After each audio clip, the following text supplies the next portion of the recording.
दोस्तों मेरा नाम है विशाल और आप देख रहे हैं ब्लॉग बॉय। तो दोस्तों आज फिर आपका स्वागत है नए ब्लॉग पे। और अभी हो रहे हैं 7:30 और अभी हम देखो आपको ये बाइक यहाँ से यहाँ उतार के दिखाएंगे और बने रहिए हमारे ब्लॉग पे।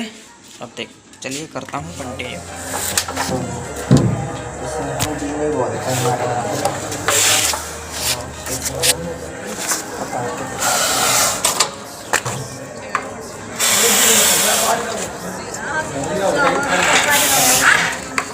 शायद आप देख सकते हैं हमारी गाड़ी आपको धीरे डाल के निकालना चाहिए। अगर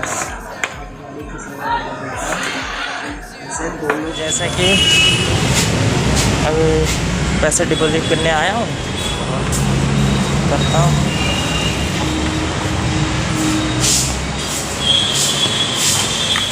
मशीन खराब हो गई,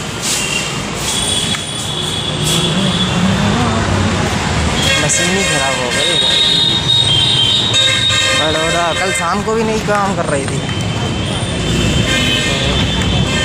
चलिए चलते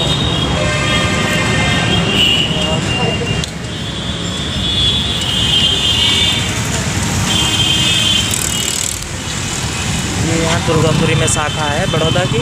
यहाँ पे मशीन लगी हुई है जो सादरा जिला पड़ता है। क्या कर रहे हो पोपली टोपली? बहुत है ऐसा देना आई बहुत तो कपड़े उपड़े ले आओ प्रेम ले दीपावली पैसा भाई ले जाएगा ले आओ।